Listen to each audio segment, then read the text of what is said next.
We're glad you could join us on another edition of Business Redefined as we continue with our coverage of women in enterprise.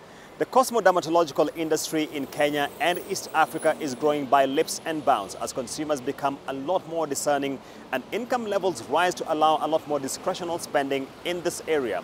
But have you ever thought that you could use a product and become the regional distributor for the same in this market? That's the story of Dr. Mercy Wambui Kamara, the founder and CEO of Masela Limited. I ventured to ask her, how did she get into this space and how were the market entry dynamics as far as she's concerned?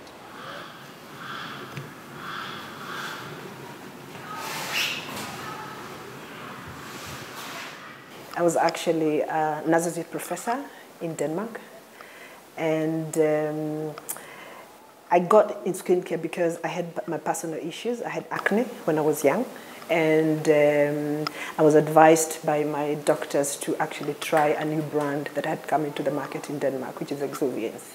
So I started using Exuviance in 1998 when I was still doing my research and teaching at the universities in Denmark. But when I was trying to get a permanent tenure, I got frustrated at the university. They didn't give me the tenure, even though I was actually qualified and I was good enough and they knew that. That really frustrated me. I decided to leave university and move into something else.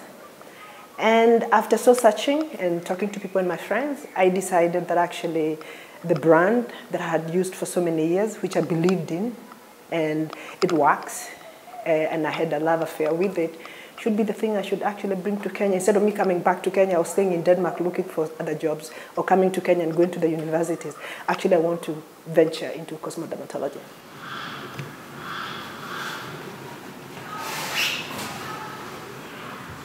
You know, when I made the conclusion that I want to get into Exuviance, what I did was to contact Neostrator, and then of course they didn't accept. I sent them an email, they didn't reply. I sent them another email, they didn't reply. I sent them another one, they didn't reply. Of course, I was really affected by that. So what I did was actually to contact my friends in Copenhagen who are distributors of Exuviance. And I told them, hey guys, I'm trying to get to the Neostrator because I want to apply for, the distribution of Exuviance in Kenya. And they are not replying my email. And they were like, wait, that's crazy because Catherine is always on email. And then he said, let me give you her number, her direct email, and if you contact her, you see what she do. So I sent Catherine an email, and within a second, I got an answer back. And what she told me was like, we don't deal with individuals. We deal with companies, and you don't have a company. So of course, I got very frustrated because I believed in the brand. So what I did was to take a plane. I came to Kenya, and I did research. I went around, I talked to different people. I look at the market, I look at the economy, I look at the trends in Kenya. I read lots of Euro monetary reports. And what I actually found that there was a need for a powerful and effective skincare line in Kenya. So what I did was to write a strategic marketing plan, which I sent to Neostrator. They looked at it, and they were like, well, maybe there's a chance. But actually, we would like you come over and we do an interview with you. So I had an interview with them. I met the 5 CEOs of the Neostrator, or the managers, and they grilled me for 5 hours. After grilling me, they told me, well, that was your data. What if we give you our own data, and then you can make another strategic plan? Of course, I did that. I got the data, I made another strategic plan. Then I went to Copenhagen Business School. I went to cosmetology school. I went to Exuviance Academy in Sweden. So I kind of wanted to sharpen up my case so that when I make the application, they won't tell me no. So after doing all these trainings and then the strategic marketing plan, I sent them the report, and they told me, well, we don't deal with individuals. We deal with companies.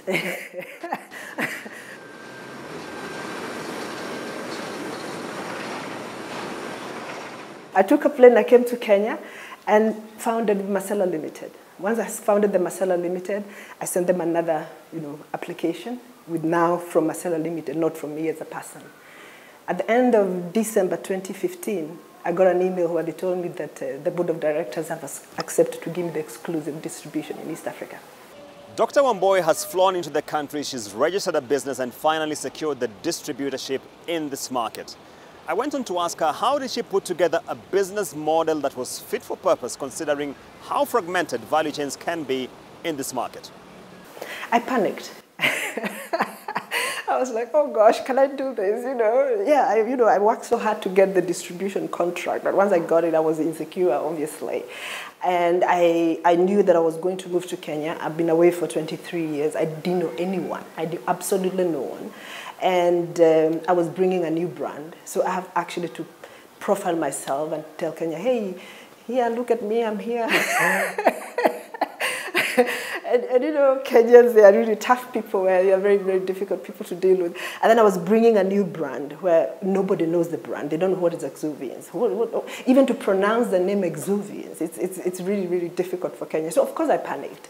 But then I was determined because I believed in my project and I believed in the brand. And of course I flew back home and I started to, I made an application with KEBS because I had to get permission, the KEBS permission. And then I had to kind of warm up myself to Kenya. The life here, people are different. I'm so naive. It's not the Kenya that I left. Kenyans are so smart, extremely intelligent. And here I come, coming from Copenhagen, where you are so naive. Actually, you forgot what, because what happened is that when you leave Kenya, Kenya develops. And your imagination is the Kenya you left 23 years ago. But actually, when you come, everything has changed. People have changed. The mentality has changed. So it was tough. It was very tough. The products that Marcella Limited deals in sound to be quite sophisticated and quite niche targeted. So I asked Dr. Wambui Kamara, who exactly does she target and what's the profile of the customer she looks up to?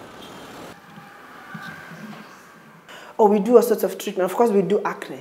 Like if you have acne skin, we give you what we call an acne treatment. If you have aging skin, we give them treatment. If you have sensitive skin, we do heal repair. Because the reason why people have sensitive skin, it's because their skin barrier has been compromised. They have damaged their skin. So we want to heal and repair. Our target clientele are people with issues, people with acne, people with hyperpigmentation, people with aging skin, people with sensitive skin. They have concerns. And because they have concerns, they don't have their confidence. Right? And what they're buying, when they buy exuviance, they're not buying exuviance, the product. What they're buying is the result. What they're buying is the confidence, right? So people are willing to invest. They actually call it an investment. I'm investing in myself, right? Because if I look good and if I feel good, I exude that and I get it back. Because it's about emotional intelligence. How you feel actually influences other people and influences how they react to you. And if you understand that, you're actually willing to spend what it takes to look good and to feel good. So our audience are people who want to look good and feel good. And they're willing to spend whatever much it takes to actually gain that confidence back. So many of our clients, when we deal with them, they usually tell us, thank you for giving me my confidence back. I see. They are willing to invest. And most of them actually, they usually say, I can't do without exuviance. Because they know they came to us, our partners, they have skin issues, and we solve those problems, and now they feel great. They want to continue feeling great. So it's someone with a concern who is willing to go extra mile, whatever it takes, to gain that beautiful face back, that even skin back. Growth and expansion can be a minefield. You do it too fast and it crashes your business. You do it too late and you miss the market. So we asked Dr. Wambui Kamara, how does she go about her growth and expansion plan for Marcella Limited? Someone told me that actually business in Kenya is not about even advertising, it's about market. 80% of business deals in Kenya is about networks. So my number one concern was, how do I build networks? People who because your network is your net worth, right? So I focused most on that, and then also to create awareness and of course to profile the brand. My perspective is that my number one competitor is myself. I'm the type who like to deliver. I'm the type who like to perform, right? And my goal is not to look at what other people are doing. Of course, there are other competitors in the market, but what I see the market as a cake. There's a slice for everyone. As long as I do a great job, as long as I deliver, as long as I perform, people who come to me, I treat them, I help them. And once I treat them and I help them, the word will spread around. It's snowballing. Their friends see, their family see, their colleagues see. And before you know, you win one person, you win a whole community. When you lose one person, you lose a whole community. So it's about me, actually. And can I deliver? Can I be good enough? Can I be the best that I can be?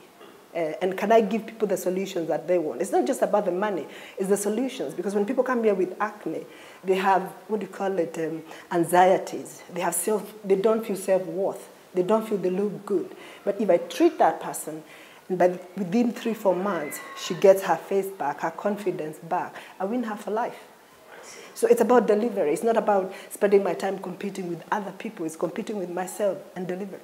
Now, bookkeeping and getting your accounts right can be a major headache, particularly for businesses in the micro, small, and medium-sized tier. We sought to find out from Dr. Kamara. How exactly did she go about this, and what are some of the challenges she faced while ensuring that she got her accounts right? Gosh, to be honest, I was really bad. I didn't care about the bookkeeping. I did do so much work on the accounting. But within 2 years, I was like, gosh, you've messed, eh? You don't even know what you're doing, you know. You have even no idea what's coming in and what's coming out. And so, of course, I engaged lots of accountants. And many of them came with fantastic CV. They are from Nairobi University. They have CPAs, and they are great. And, of course, they pitch. But then when you employ them, they don't know anything. They are messing bigger. They are making the situation even worse. So, of course, I got really upset. And what I did was actually to study accounts. And now I do my bookkeeping.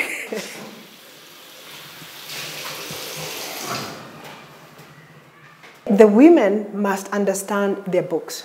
They must keep their books proper and right, because by the end of the day, the loan facility people, they look at their books and how they have managed their inflows and outflows. Secondly, I think women need to understand that they need to formalize their businesses. They must try to engage their relationship manager as much as possible, because by the end of the day, the person who will pitch for them when it comes to getting a credit facility is their relationship manager. We take a quick break on Business Redefined. We shall be back with a lot more on the story of Dr. Mercy Wambui Kamara. Stay tuned. Welcome back to this edition of Business Redefined, where we are focusing on women in enterprise, and in particular the story of Dr. Mercy Wambui Kamara, the founder and CEO of Masela Limited, a player in the cosmo-dermatological space in this region. We begin the second part by asking her how COVID-19 impacted her business, considering the extent to which her practice relies on touch.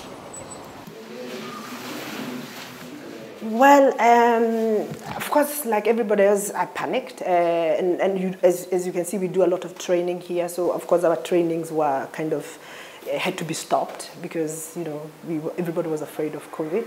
But in terms of the logistic, what happened was that the logistic companies became even more expensive because, you know, they had to send things through cargo freights because there were no passenger freights where they could send the cargos through the passenger freight. So, of course, the prices increased. But in terms of us as a company, how much COVID affected us, of course, we could do treatments because our business involves touching people, yeah? And obviously, because of COVID, we couldn't do treatments. But what was lucky for us was that we could sell the take-home products, right? Although we could not sell the spa or clinical products, we could sell the take-home products. And to my surprise, actually, when I looked at the turnover of last year, it was actually better than in 2019, which actually tells us that if COVID didn't, you know, hit us, our business could have, you know, escalated to a very good place. Capital raising presents a major challenge for many businesses, particularly those in the micro, small, and medium-sized category. I asked Dr. Wambui Kamara how she went about her capital raise and ensuring that her business was sustainable from a working capital standpoint. Personally, I have to say that in the beginning it was not so difficult for me because I had saved a lot of money from Copenhagen because, you know, I'm an associate professor, so I had a good position and I was earning a good money, and I was married to a guy who was also earning good money. So I had enough capital in the beginning. I didn't actually even I didn't need to borrow money from the government. I could just, you know, use the pocket money from my savings and our family savings to start the business. So everything was perfect until 2019 when I went through a divorce.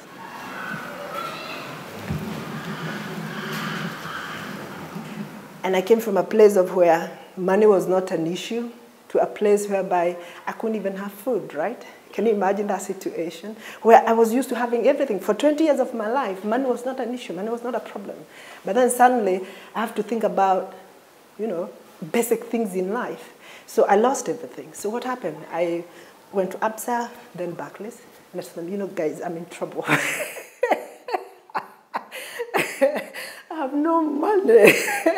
I need help. And of course, I'm a woman, and you know the situation in Kenya, and ABSA has, or Barclays then, has a reputation of being for the big boys and the big fish, yeah, not for small fish, people like me who have nothing, right?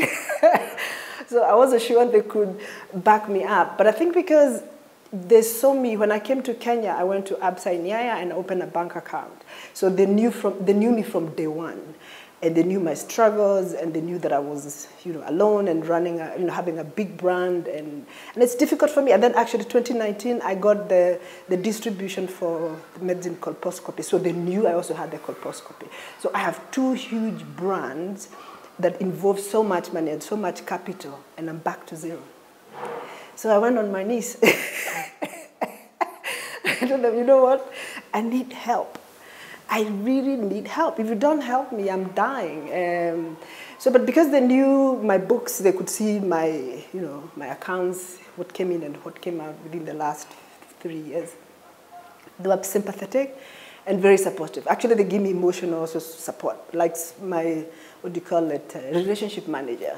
I could call him anytime and cry and complain and give him all my problems. And I'm actually, to be honest, I was impressed that he was willing to listen. Like, actually, there was an employee at Yaya Center. I remember I called him during Christmas, and I was complaining and complaining and complaining, and he could take my phone, and he could listen to me, and he could sympathize with me. So during that period where the divorce process was taking place, they supported me. And of course, after looking into my books, they decided to give me a loan, at least to keep me going until things starts to improve. And on top of that, they have actually supported me with another backup. We have entered into a contract agreement whereby, people with ABSA credit cards, they can come to Exuviance, or they can get 30% discount on Exuviance take-home products, or they can get 30% on Exuviance treatments. And they really support me. And to be honest, I was very surprised. I never imagined that a bank. Kenyan banks have a reputation of being, one woman told me that to get a loan from a Kenyan bank is like getting a camel through the eye of a needle. So when they gave me the facility, I was actually impressed. And I feel more and more they are with me, they want me to succeed, and they care. And that's impressive.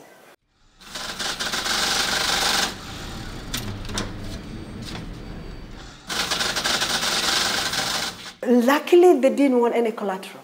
They were willing to give me a loan without any collateral. And I was really, to be honest, I didn't even imagine it. I didn't even expect it. But I think they sympathized with me. They could see I had really tried a lot, and they could see I had done my best.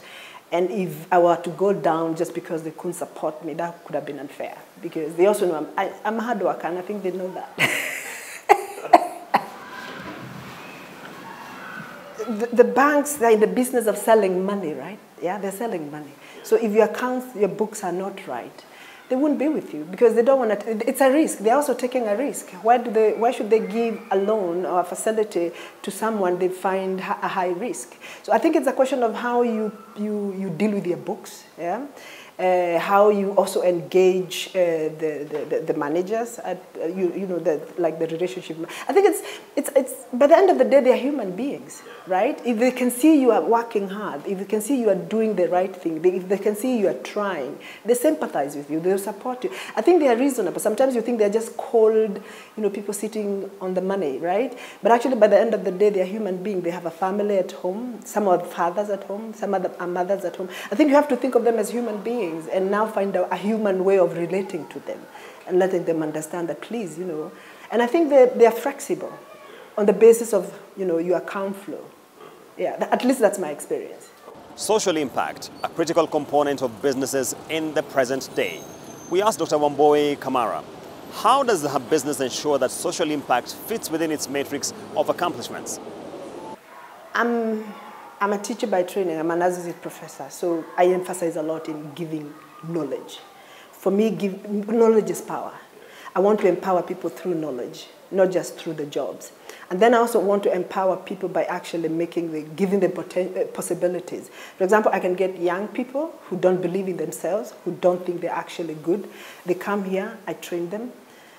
And within a period of 1 to 2 months, 1 to 2 years, they become so good, probably they can do better treatments than me.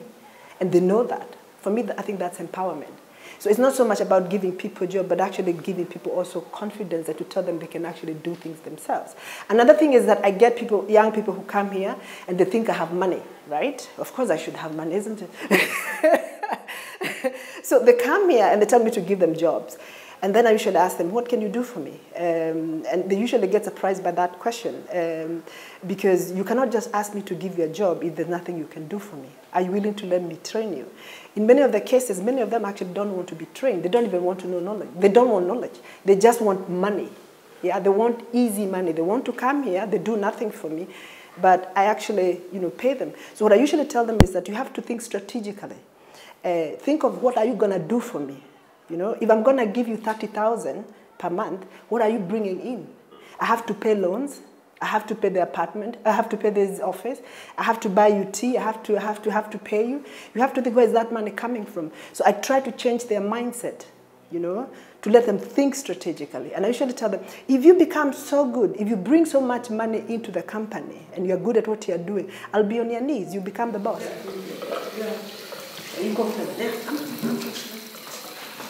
If you go back to the times of Cleopatra, they were soaking themselves in milk, right? If you go to the French royal court, they were soaking themselves in fermented red wine, yeah? We are talking of 500 years ago, right? We are talking about Egyptian civilization. So that desire and that search for the Holy Grail has always been there. The only difference is that now we know better. We understand why.